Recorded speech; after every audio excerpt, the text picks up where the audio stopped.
En France, pas moins de 30 000 personnes vivent avec des organes greffés et 15 000 autres attendent ce précieux don. 4 500 greffes sont effectuées par an, un chiffre qui reste toutefois relativement faible compte tenu du manque de donateurs. Les campagnes de sensibilisation qui portent sur l'enjeu sont légion, certaines sont assez percutantes pour en convaincre quelques-uns de faire don de leurs organes pour sauver des vies. Aussi bateau que tabou, le don d'organes est un sujet qui interpelle.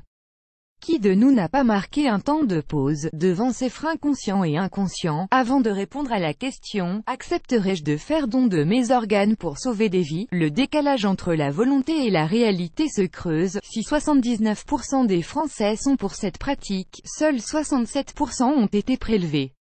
Pour certains, la peur du morcellement surgit, ils réfutent l'idée que leur intégrité physique soit attaquée ou abîmée.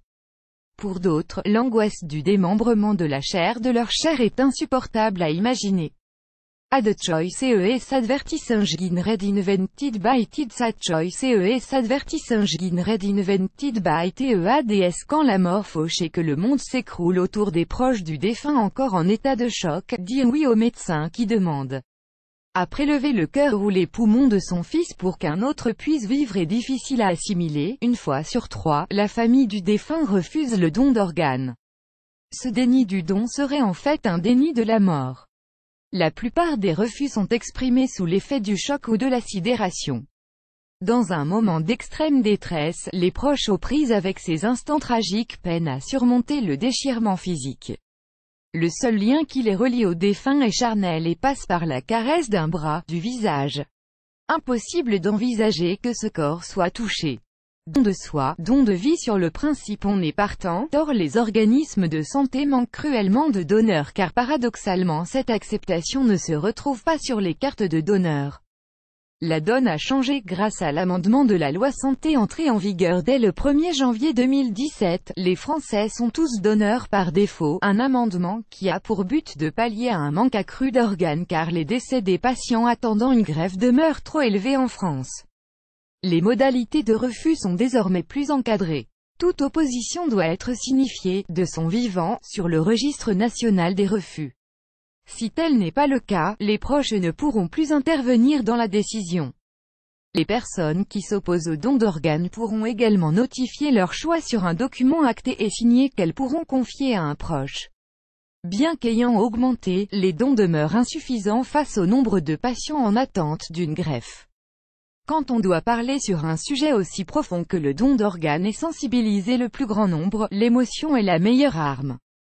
Les spots publicitaires sont un puissant vecteur de sensibilisation et de démystification sur le don d'organes. Ad choice is advertising red invented by TED. Ad choice is advertising red invented by TEADS. Plus grand que une histoire émouvante, la Fondation argentine a eu l'idée de lancer une campagne émouvante pour lever les réticences. Intitulé L'homme et le chien, le spot tire l'arme à souhait, met l'accent sur les liens qu'entretiennent un vieillard et son chien.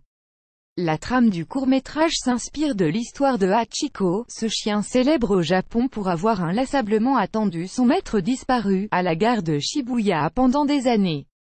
Incontestablement, la campagne est réussie et le réalisateur Ogrido Garcia Saiz retranscrit avec beaucoup d'émotion la fidélité indéfectible de l'animal envers son maître.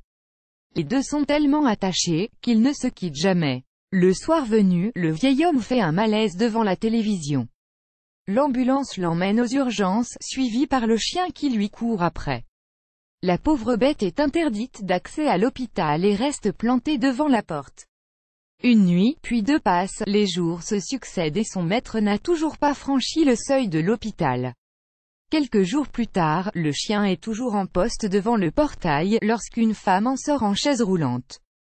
Le chien court vers elle et lui grimpe sur les genoux en quête de ses caresses comme si les deux se connaissaient depuis toujours. Le vieil homme n'a pas survécu à son AVC et a été conduit à son dernier repos, mais son cœur bat dans le corps de cette femme. Moralité, le don d'organes sauve une vie et prolonge les histoires d'amour au-delà de la mort. Plus grand que